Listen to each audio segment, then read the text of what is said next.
소심해도 리더 잘할 수 있습니다 라고 하는 책이 있어요.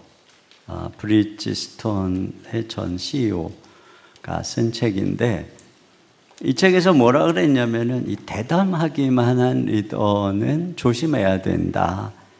왜냐하면 그가 사려 깊지 못해서 조직을 위기에 빠뜨릴 위험이 크다라고 얘기를 했습니다. 그리고 오히려 소심한 리더가 그 소심함 때문에 반복해서 치밀하게 생각하고 그 결과 흔들림 없는 결론에 도달하면 오히려 과감한 결단을 내릴 수 있다는 것입니다. 그래서 리더에게 이 걱정, 불안은 적이 아니라 오히려 아군이다, 이런 얘기를 했어요. 그런 면에서 이제 우리가 살펴보고 있는 기드온도 엄청 소심한 리더죠. 그런데 하나님이 그를 통해서 정말 놀라운 일을 행하셨어요. 오늘 그런 면에서 이 소심한 리더가 어떻게 하나님께 쓰임받게 되었는지 아주 중요한 중간고리가 되는 내용입니다. 첫째, 여기서 배우는 첫째는 의심은 믿음으로 가는 길이라는 것입니다. 이 기드온에게서 발견하는 것은 믿음과 의심의 공존입니다. 여러분, 기드온이 분명히 믿었어요. 그래서 용감하게 바알 제단을 허물었어요. 그런다고 사람들이 죽이려고 하는데 그 위험한 일을 행했어요.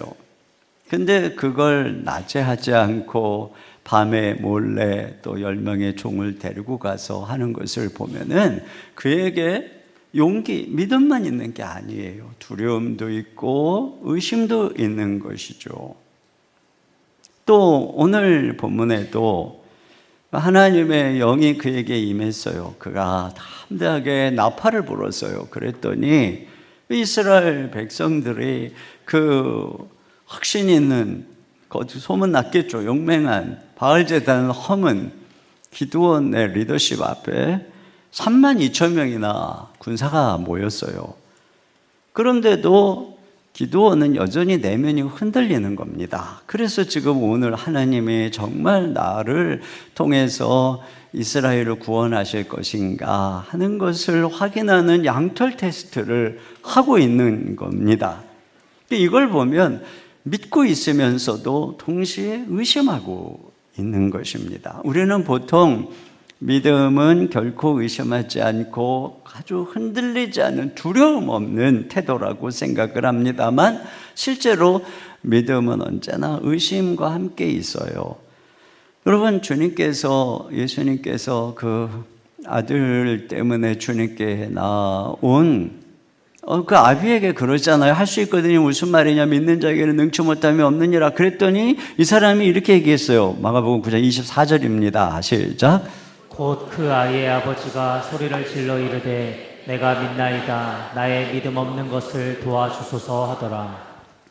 여기 보면 내가 믿나이다 그래놓고 또 나의 믿음 없는 것을 도와주소서. 믿는다는 건지 안 믿는다는 건지, 이게 바로 우리들의 현주소예요. 믿음과 의심이 동시에 있는 거죠. 그리고 믿음이라고 하는 것은 이 의심 속에서 점점점 신뢰하는 법을 배우면서 자라가는 것입니다. 그런데 여기도 보면 하나님께서 이 의심을 책망하지 않아요.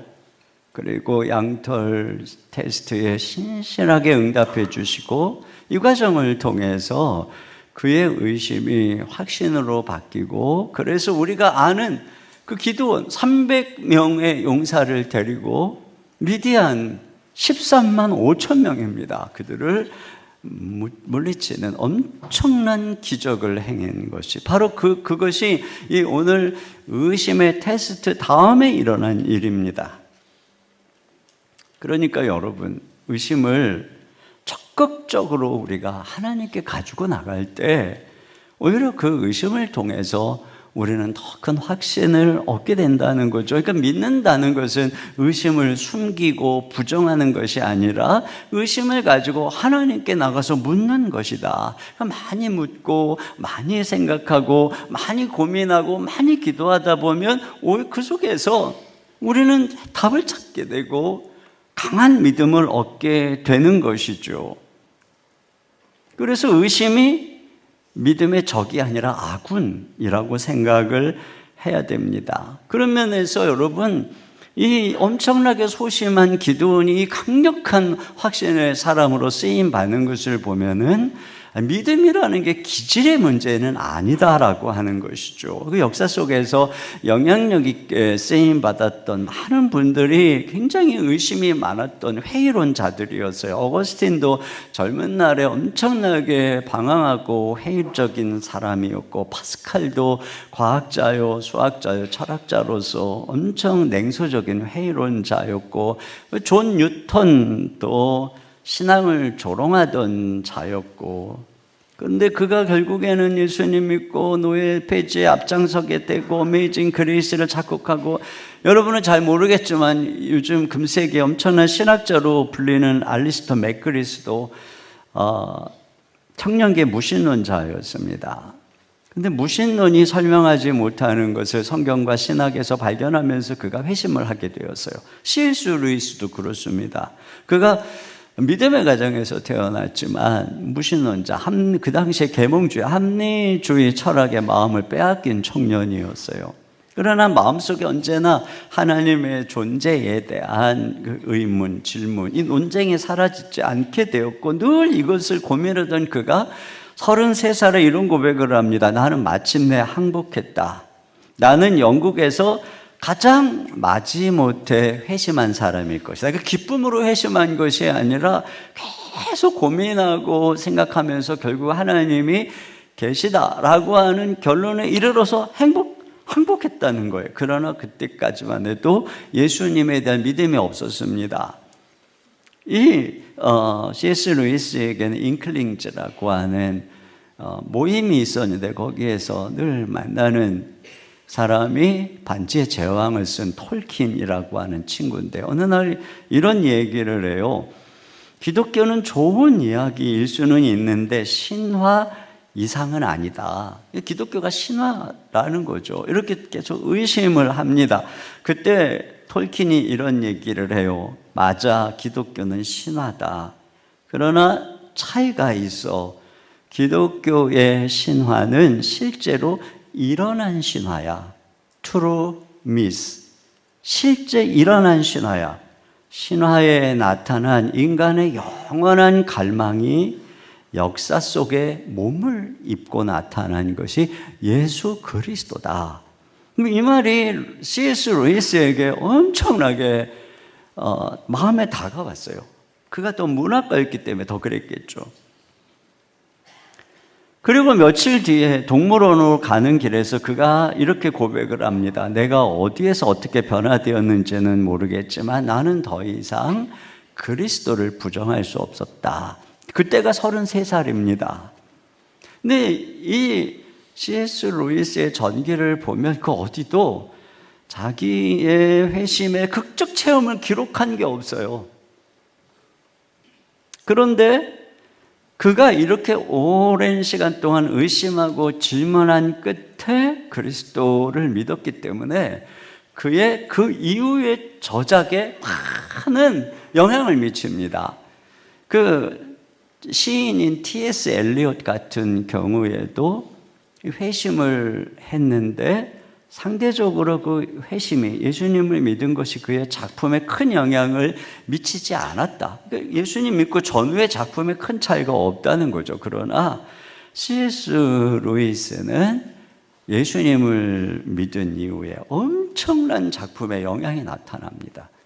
2차 세계대전 때 흔들리는 영국 사람들을 위해서 라디오 방송에서 메시지를 쭉 전했던, 그것이 이제 역작인 바로 순전한 기독교라고 하는 책이고, 또 그 이후에도 스크루테이프의 편지라든가 여러 작품들이 많은 오늘날 회의론 자들에게 영향을 끼치는 엄청난 작품이고 또 이 시대에까지도 영향을 끼치는 믿음의 사람이 된 것이죠.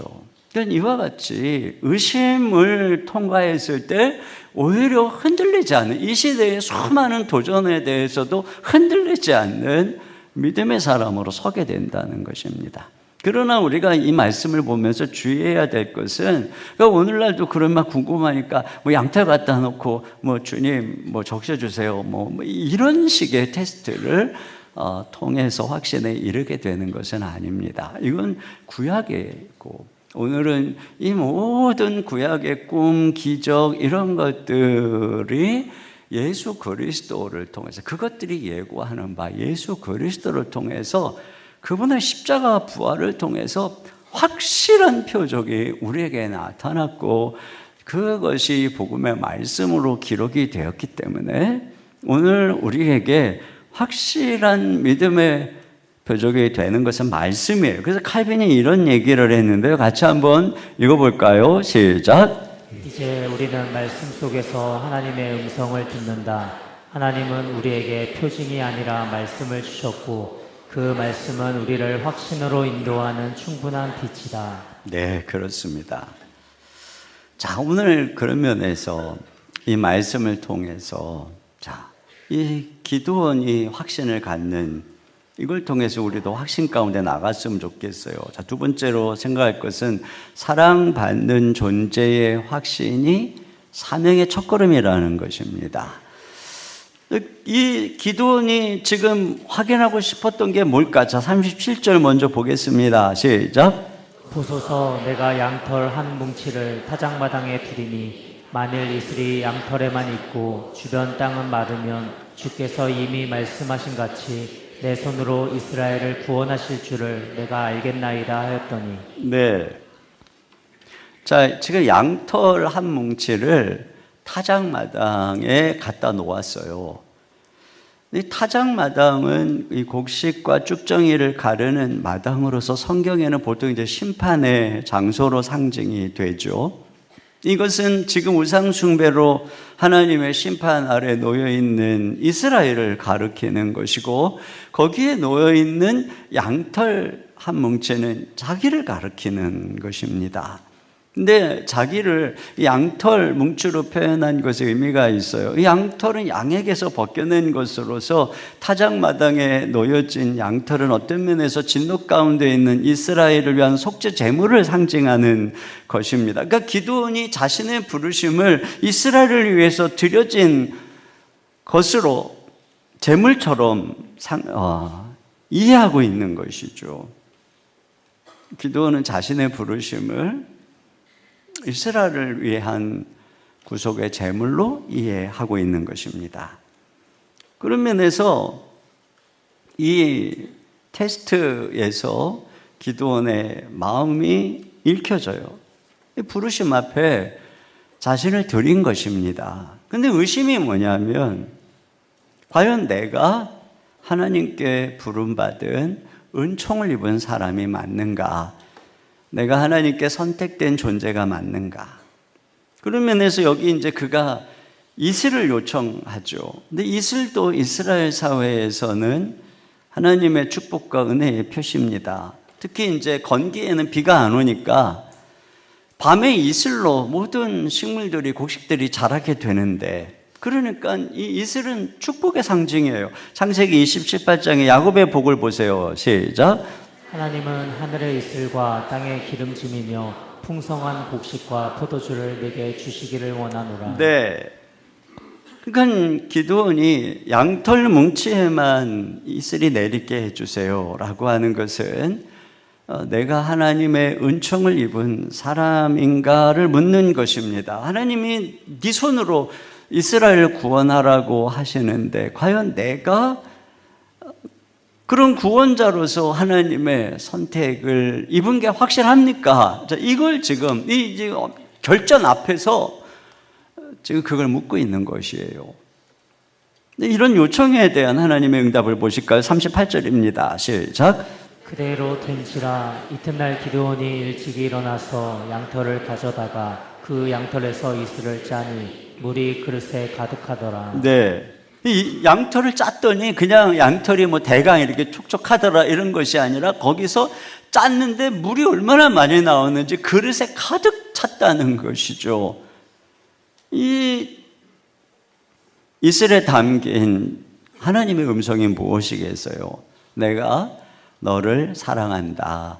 내가 너를 선택했다. 내가 너를 축복한다. 내가 너와 함께 할 것이다. 이런 음성인 것이죠. 중대한 결정 앞에서 기드온에게 필요한 확신은 바로 이 사랑의 확신, 존재의 확신이었습니다. 여러분, 여기서 우리는 이제 그리스도의 그림자를 보게 되죠. 진노 아래, 타작 마당 아래, 심판 아래 놓여 있는 우리를 위해서 속죄 제물로 오신 분이 예수님입니다. 그 예수님께서 우리를 위한 구속의 공생애를 시작하시기 전에 예수님에게 주어진 표징이 있죠. 그게 바로 세례 요한에게 세례받을 때 하늘로부터 들린 음성이었습니다. 누가복음 3장 21, 2절입니다. 시작. 백성이 다 세례를 받을 새 예수도 세례를 받으시고 기도하실 때에 하늘이 열리며 성령이 비둘기 같은 형체로 그의 위에 강림하시더니 하늘로부터 소리가 나기를 너는 내 사랑하는 아들이라 내가 너를 기뻐하노라 하시니라. 네, 여러분, 예수님으로 하여금 그 엄청난 십자가를 지고 인류의 구원을 위해, 마귀와의 일전을 위해 자신의 삶을 들으실 때 주님에게 필요한 것은 바로 이 음성이었어요. 너는 내 사랑하는 아들이다. 내가 너를 기뻐한다. 주님께서 사랑하는 아들이 되고 기뻐하는 아들이 되기 위해서 십자가를 지고 사명을 완수해야 되는 것이 아니었어요. 이미 예수님은 하나님으로부터 너는 내 사랑하는 아들이야. 너는 내 사랑하는 나의 기뻐하는 종이야. 이런 확신, 이게 이미 주어졌어요. 그렇기 때문에 주님은 그 힘으로 희생과 십자가의 길을 가신 것이죠. 주님의 새벽 미명에 하나님으로부터 들었던 음성도 분명히 그것이겠죠. 너는 내 사랑하는 아들이다. 내 기뻐하는 종이다. 그 결과 주님은 사람들이 막 찾아요. 인기가 있지만 주님은 이미 하나님 앞에서 사랑받는 존재로 자기의 존재를 입증받았기 때문에 사람의 인기를 추구하며 나를 입증할 필요가 없으셨어요. 그러니까 주님은 다른 마을로 가자. 거기서도 내가 전도하리니 내가 이것을 위해서 왔다. 이렇게 말씀을 하시는 거죠. 여러분, 사명은 자기 입증의 길이 아니라 섬김의 길인 것입니다. 그러니까 그 길을 갈 때 우리에게 필요한 것은 이거예요. 하나님으로부터 내가 너를 선택했다. 내가 너를 사랑한다. 내가 너를 정말 기뻐한다. 내가 너와 함께한다. 이 음성을 우리가 매일 듣는 것, 이것이 소명의 출발인 것입니다. 자, 그런데 여기 또 주목할 단어가 이러한 그 응답에 그대로 된지라 이렇게 시작을 하잖아요. 그대로 된지라. 두 번째 테스트에 대해서도 그대로 행하시니라.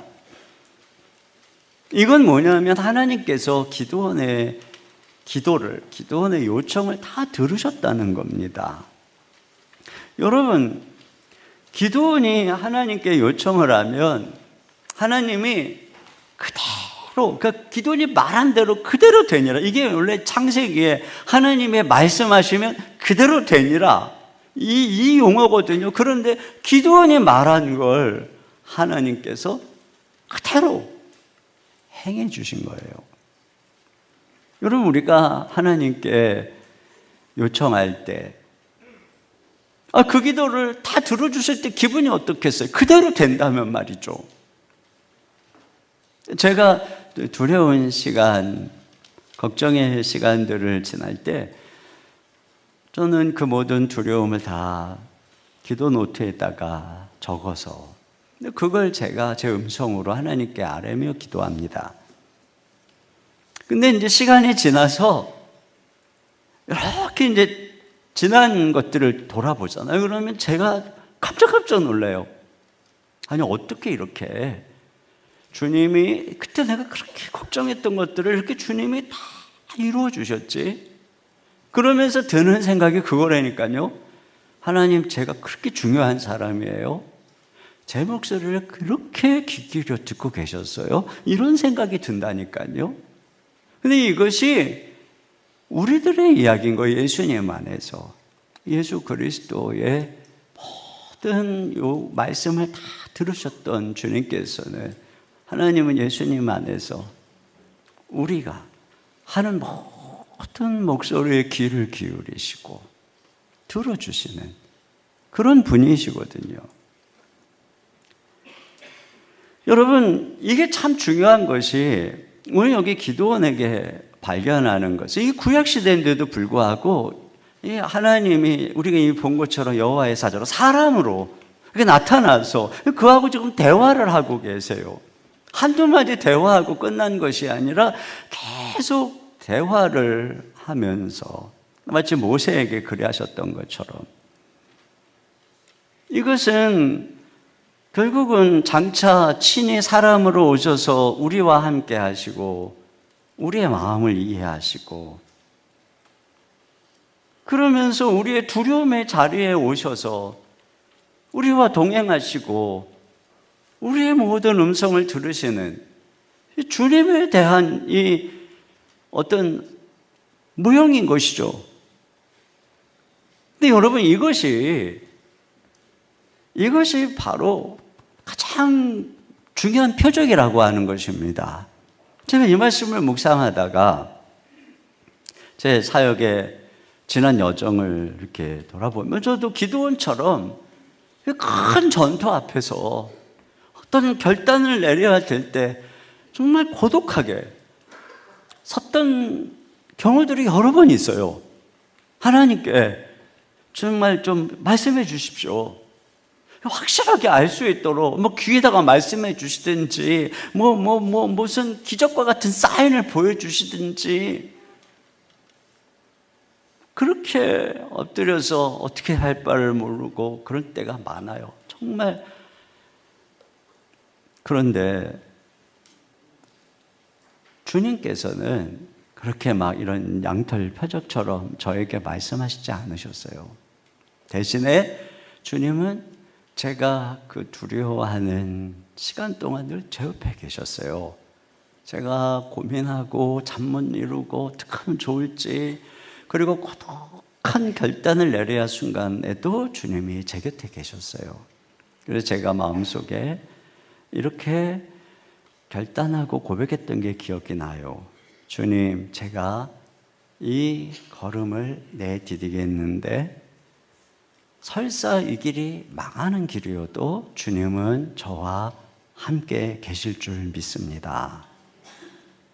그러면서 제가 주님께 순종하다가 그 길이 망하는 길이라면 망하겠습니다. 이런 마음으로 결단을 내린 거예요. 이건 저에게 있어서의 가장 중요한 사인은 주님이 나와 지금 함께 하고 계신다는 그 것이었어요. 여러분, 하나님은 우리와 함께 하시고 우리에게 말씀해 주시고 감동해 주시고 기도를 들어주시는 거예요. 자, 또 세 번째로, 은혜는 흘러갈 때 완성된다는 것인데요. 여기 이제 두 번째 또 표적, 양털 표적을 요구하죠. 자, 39절 같이 보겠습니다. 시작. 기도원이 또 하나님께 여쭈되 주여 내게 노하지 마옵소서. 내가 이번만 말하리이다. 구하옵나니 내게 이번만 양털로 시험하게 하소서. 원하건대 양털만 마르고 그 주변 땅에는 다 이슬이 있게 하옵소서 하였더니, 이번에는 반대로 이제 양털은 빼짝 마르고 주변 타작마당만 이슬이 있게 해주세요. 여러분, 이것은 우상숭배로 하나님이 미디안에게 이스라엘을 팔아넘겼는데 과연 그들을 용서하시고 구원의 은총을 내려주시겠는가? 라고 하는 질문이에요. 여러분, 이것이 결전을 앞둔 기도원에게 왜 중요하겠습니까?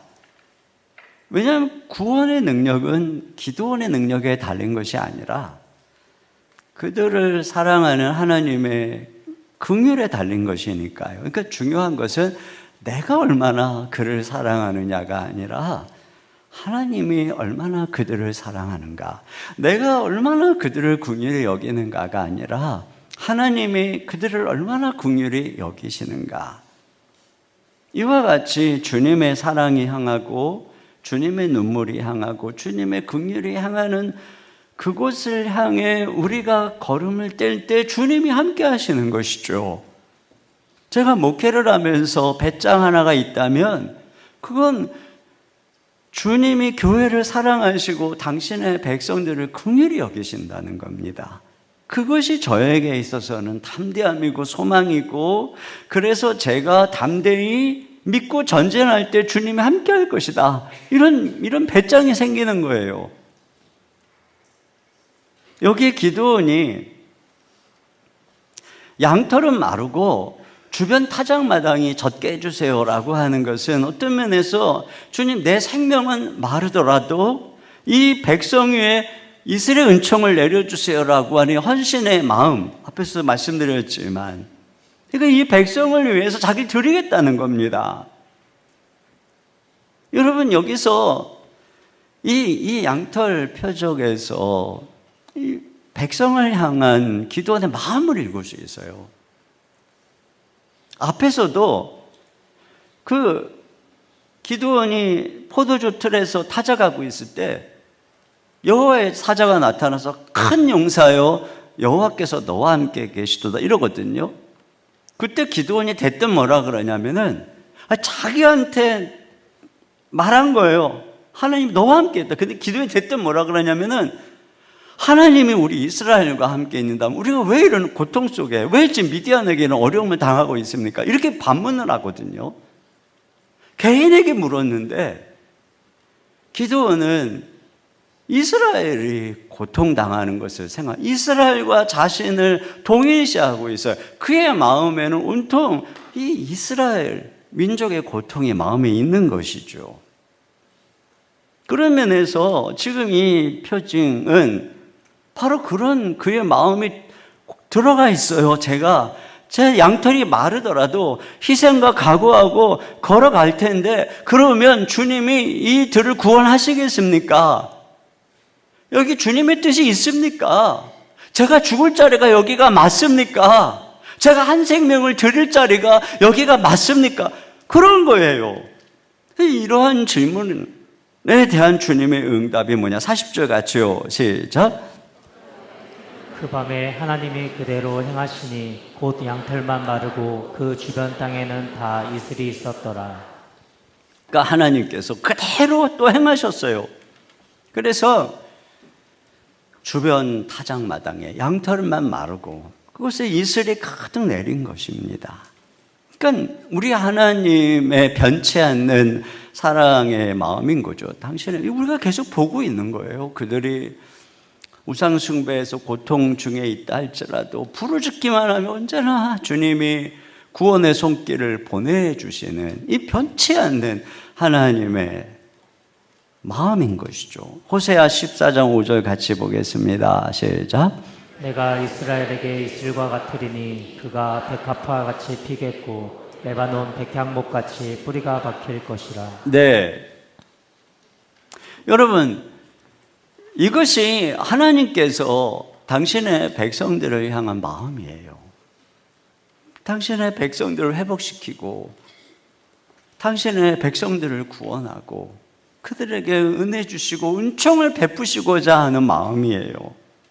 우리 인생이 한 번밖에 없는데 과연 우리는 어디에 내 인생을 헌신해야 헛되지 않는 걸까?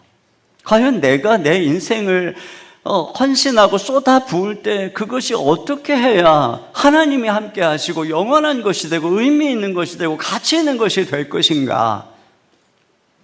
한 번밖에 없는 인생인데 이게 막 지금 흘러가고 있는데 그 소중한 시간을 뭐 유튜브 보다가 다 보내고 뭐 코끼리 가서 뭐 수다 떨다가 다 보내고 뭐 쓸데없는 일에 시간 다 보내고 망할 나라에 우리 인생을 다 쏟다가 그리고 인생을 마친다면 얼마나 정말 헛된 일인가요?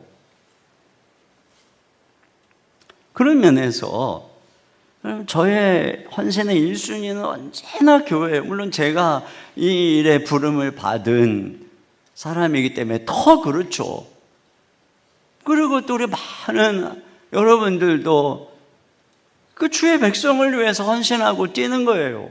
제가 20살에 예수님 믿고 그때서부터 교회를 사랑하고 그리고 이렇게 사역자로 부름을 받고 달려왔던 지난 40여 년을 생각해 보면 주님이 제 마음속에 이 가치가 열정이 여기를 향하니까 내 지혜, 내 재능, 내 창조력이 다 여기에 쏟아 부어져서 지난 시간들을 달려왔던 것을 기억하게 돼요. 왜? 그게 가치가 있으니까.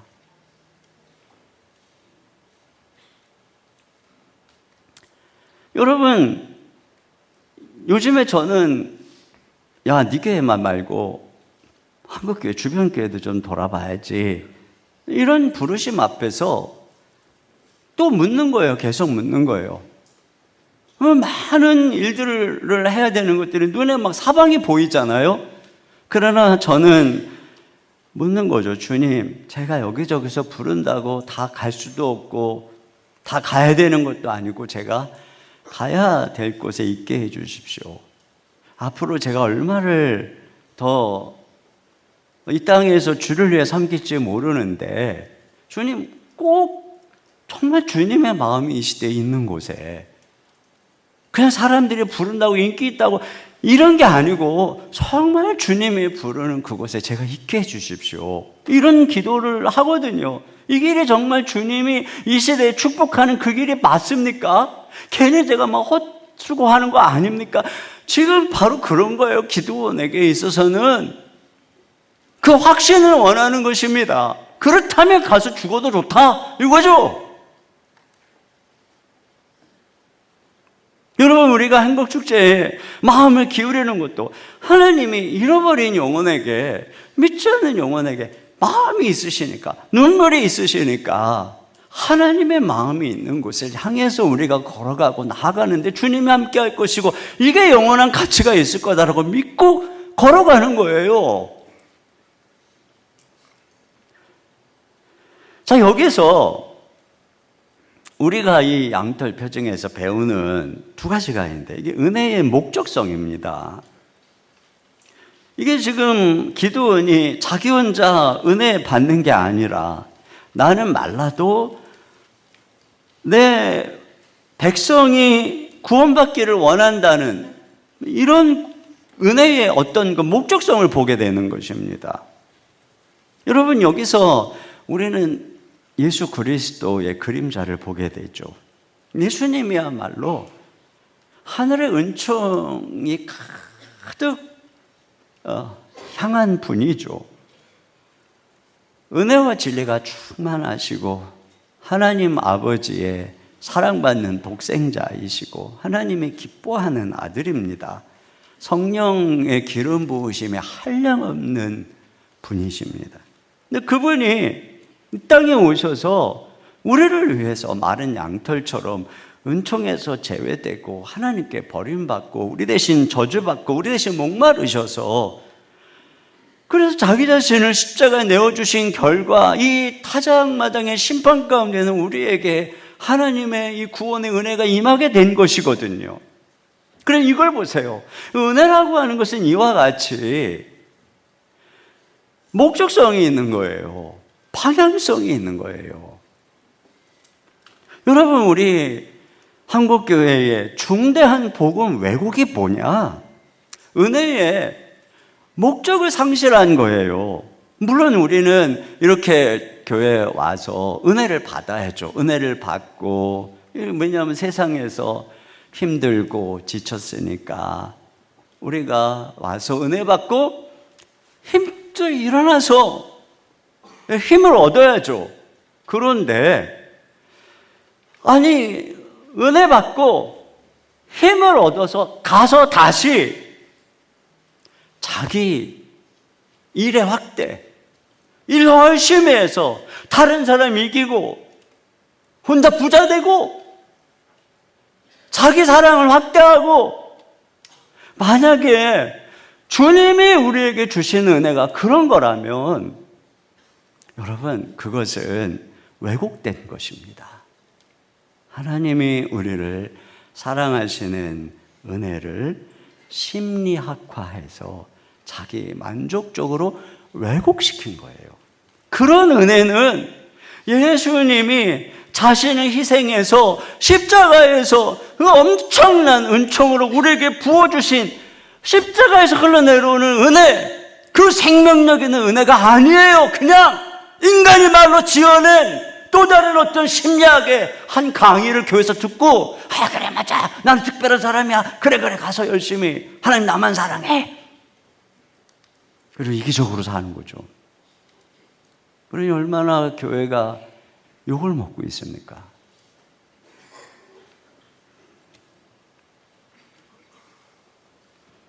은혜에는 그 은혜가 흐르는 방향이 있고 목적이 있어요. 제가 복음 수업을 꼭 써야 되겠다고 한 이유도 바로 이 부분이에요. 여러분 이거 꼭 읽으시고 또 읽으시고, 앞에만 읽다가 말지 마시고, 제 책에 엑기스는 이 후반부터 중간 이후부터 있어요. 앞에만 읽다가 뭐 이러지 마시고, 모르는 거예요 그거는. 그러니까 빌립보서 1장 29절 다 같이 보겠습니다. 시작. 그리스도를 위하여 너희에게 은혜를 주신 것은 다만 그를 믿을 뿐 아니라 또한 그를 위하여 고난도 받게 하려 하심이라.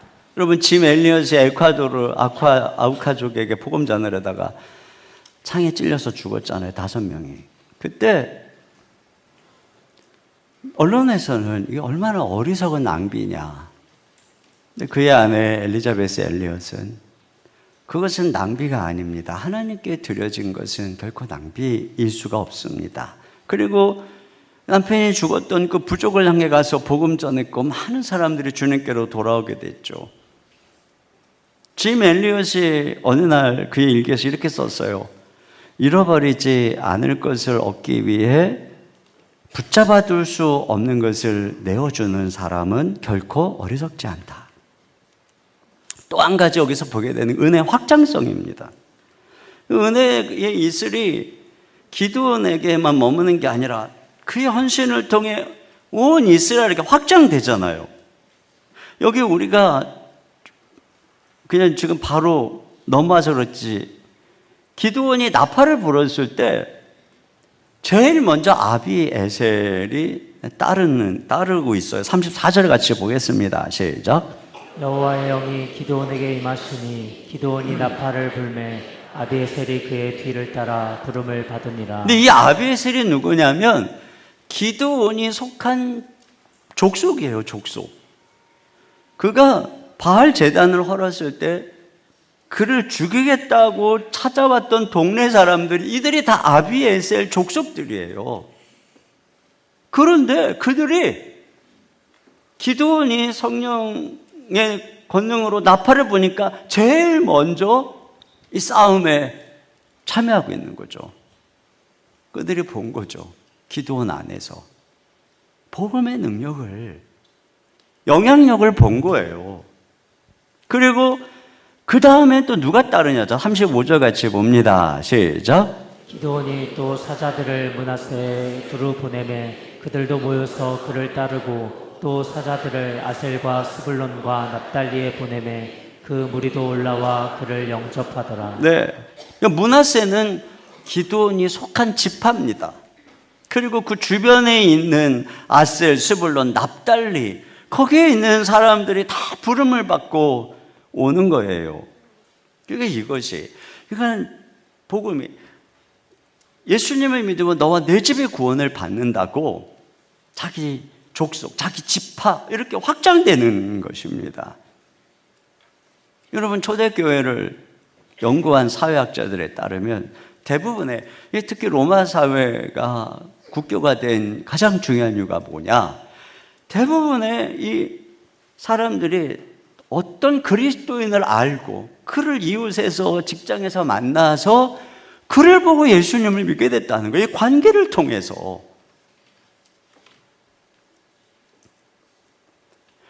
왜냐하면 이게 복음이기 때문에, 복음은 이렇게 아름다운 것이기 때문에. 근데 우리는 복음을 떠나서 종교화돼서, 종교화된 기괴한 모습, 그런 것들을 보여주는 사람들의 모습을 바깥에서 보고 저게 기독교인가 봐. 젊은 사람들이 교회 안에서 그걸 보고 아니 저게 복음인가 봐.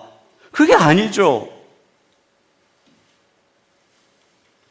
여러분, 인권이나 사랑이나 긍휼이나 가난한 사람에 대한 관심이나 정직이나 정의, 이런 모든 개념들은 다 기독교적인 가치입니다. 영국의 윌버포스가 노예 제도를 철폐하는 법안을 결국은 통과시킬 때, 그 법안이 통과가 되면 영국뿐 아니라 영국이 지배하고 있는 식민지의 모든 이 법이 이제 저기 되니까 미칠 경제적 비용이 영국 1년 예산의 절반이 들어간다는 거예요. 그래서 많은 학자들은 이 법안이 그 당시에 통과된 게 미스테리다, 이렇게 얘기를 할 정도입니다. 이게 교회의 영향력이었고 이게 믿는 하나님의 사람들의 영향력이었던 거예요. 여러분, 우리가 주님으로부터 한량없는 은총을 받았으면 이걸 나눠야 되는 것이. 이것이 흘러가서 우리 안에만 있으면 썩는 거예요. 나만 그러면 썩는 거예요. 근데 이걸 나누잖아요. 그러면 큰 강이 돼서 그것이 가는 곳마다 죽은 것들을 살리고 바다로 들어가서 그 사해 바다를 다시 살리는 그 에스겔의 환상이 이루어지는 거죠. 하박국서 2장 14절 다 같이요. 시작. 이는 물이 바다를 덮음같이 여호와의 영광을 인정하는 것이 세상에 가득함이니라.